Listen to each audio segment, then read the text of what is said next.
할렐루야, 은혜성산교회 김한기 목사입니다. 사람들이 함께 어울려 사는 것은 어려울 때 서로 의지하기 위함입니다. 그런데 때로는 우리가 주위에 있는 사람이 도움이 되지 않을 때가 있습니다. 의지하기보다는 오히려 더 상처를 받고 힘들 때가 있죠. 이럴 때 우리가 깨닫는 것이 무엇입니까? 오직 위기를 극복할 수 있는 것은 하나님 한 분밖에 없다는 것을 알게 됩니다. 오늘은 위기 극복에 대해서 알아보도록 하겠습니다.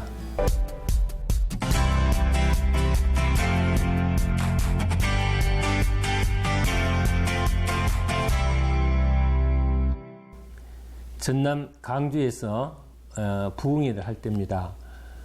우울증을 심히 앓는 권사님을 한번 만나게 되었는데 그분의 병의 원인을 들어보니까 그분은 처녀 시절 때 믿지 않는 가정, 불신자 가정에 시집을 오게 되었다고 합니다. 여러 가지 배경과 환경을 보고 믿음을 따라 결혼한 것이 아니고 믿지 않아도 그 남편이 반드시 교회에 나올 줄 알고 그렇게 결혼했는데 사실은 완고한 시아버지와 시어머니 때문에 교회 근처도 못 가고 본인 자신도 교회에 나가는 것을 싫어했다고 합니다. 그런 가정에서 30년간 시집살이를 하다 보니까 마음이 지치고 멍들 대로 멍들었다고 합니다. 얼마 전에 시아버지가 돌아가시고 시어머니는 이제 본인 자신을 따라서 교회에 나오게 되었고 급기야 남편도 지금은 함께 교회를 다닌다고 합니다. 그런데 정작 본인이 마음에 병이 들어서 심한 우울감에 빠져서 밤에 잠을 전혀 못 이루고 소화기능 장애에 여러 가지 심인성 질병까지 겹쳤다고 합니다. 그래서 저는 그 얘기를 듣고 권사님이 비록 권사님의 인생에 있어서 자신의 뜻은 이루지 못했지만은 권사님이 시집을 와서 한 가정을 구원하고 모든 식구들을 주님의 뜻 가운데 인도하였으니 참으로 훌륭한 선교사요 가정을 위한 청직이었다고 제가 그렇게 말씀을 드리면서 주님의 뜻을 이루었으니 주님 앞에 기쁘게 사시라고 그렇게 위로하고 돌아온 적이 있습니다. 그 후에 그 권사님은 많이 회복되어서 기뻐하며 저에게 이런 간증을 했습니다. 정말 위기를 맞이했을 때 주변 사람이 아무도 도움이 되지 못했다고 합니다. 왜냐하면 자신의 마음을 알아주는 사람이 없었기 때문입니다. 그렇습니다. 우리는 정말 어려움을 당하고 위기를 당했을 때 내 마음을 아는 사람은 이 세상에 아무도 없습니다. 오직 주님 한 분만이 내 마음을 알고 위로하고 상처받은 내 마음을 치유해 줄 수 있습니다. 오늘 본문의 다윗도 수많은 위기와 고난을 맞이했던 믿음의 사람입니다. 생과 사의 갈림길에서 주변 사람들이 다윗에게 빨리 피할 것을 종용하고 있습니다. 악인들의 하살이 할 시에 놓여있는 급박한 순간이 아니냐, 빨리 산으로 도망가자 이렇게 얘기하면서 어떻게 해서라도 인간적인 방법으로 이 위기를 벗어나고자 몸부림치고 있는 모습을 우리는 볼 수 있습니다. 그러나 믿음의 사람 다윗은 어떻게 처신하고 있습니까? 나는 산으로 도망가기보다는 내가 믿는 하나님께로 피하겠노라 이렇게 말하고 있습니다. 여러분, 위기 시 우리는 어디로 피할 것입니까? 이런 위기 앞에 어떤 믿음으로 대처하고 있습니까? 여러분은 가끔 우리들도 이러한 위기적인 상황을 맞이할 때가 많습니다. 인간적인 방법으로 해결할 것인가 아니면 하나님께로 피할 것인가? 여기서 하나님께로 피한다는 것을 두고 두 가지 의미로 생각할 필요가 있습니다. 우선 하나는 더 이상 세상적으로 피할 곳이 없다는 것입니다. 이런 어려운 가운데서는 우리는 절대로 절망하거나 낙심하지 말고 기도해야 된다는 것입니다. 또 하나는 하나님께 피하는 어려움 중 하나가 하나님은 현재 눈에 보이지 않기 때문에 대화가 이루어지지 않는다는 것입니다. 지금 내가 발등에 불이 떨어지고 아주 급한 그런 위기 상황에 있는데 하나님은 눈에 보이지 않고 들리지도 않고 느끼지도 못합니다. 기도를 해도 응답이 오지 않고 마음이 아주 답답하고 갑갑합니다.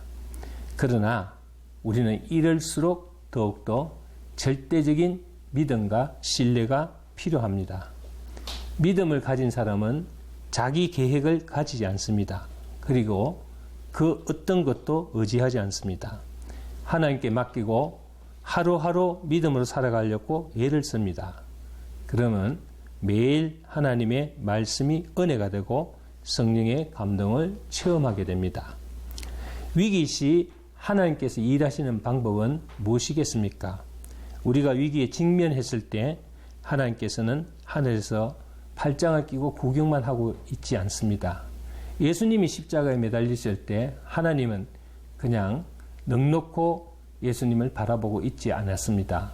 예수님이 십자가에 처형을 받을 때 하나님은 이미 부활을 준비하고 계셨던 것처럼 하나님은 의인을 좋아하시고 악인을 미워하시는 분입니다. 그렇기 때문에 의인의 삶을 항상 보살펴주는 분이시란 것을 믿고 우리는 하나님께서 우리에게 큰 그런 도움과 역사가 일어난다는 것을 스스로가 받아들여야 할 것입니다.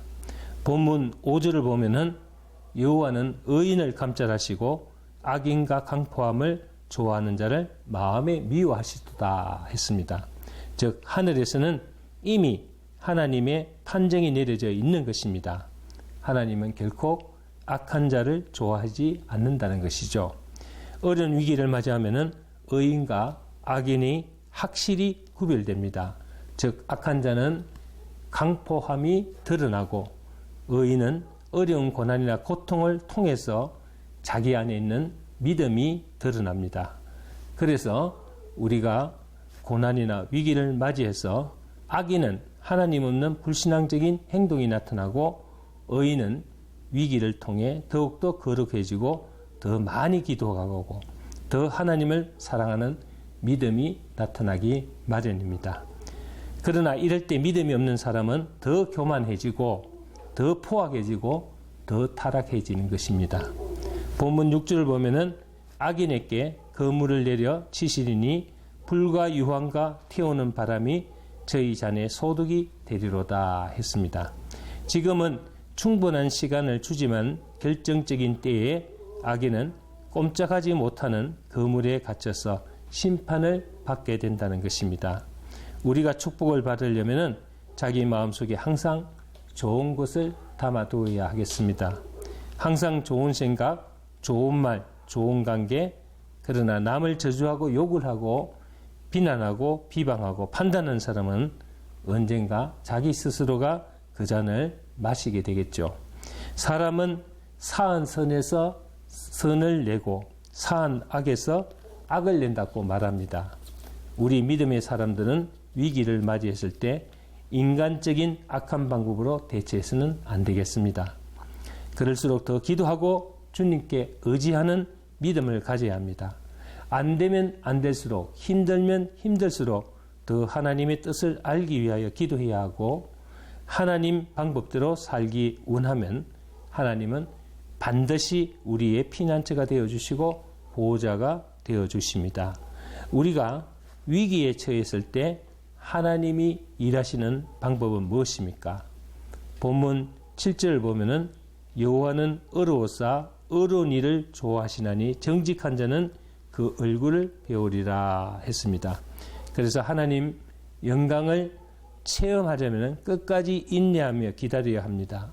내 생각과 방법으로 위기를 돌파하려고 할 것이 아니라 하나님을 의지하고 또 믿음으로 나아가는 하나님의 사람은 반드시 하나님을 만날 수 있는 영광의 시간을 맞이하게 될 것입니다. 하나님께 피하려는 사람, 주님의 뜻대로 살려고 하는 사람은 하나님의 보험에 들어있는 사람과 같습니다. 어떤 일이든지 또한 어떤 문제이든 간에 하나님 앞에 보따리를 풀고 의뢰하는 자는 승리할 수가 있습니다. 하나님은 고난을 통해서 일하십니다. 하나님은 고난을 통해서 우리를 구원하십니다. 우리가 위기에 직면했을 때 하나님은 우리의 믿음을 보십니다. 위기 때 믿음으로 극복합시다. 믿음으로 승리하는 여러분이 되시기를 축원합니다.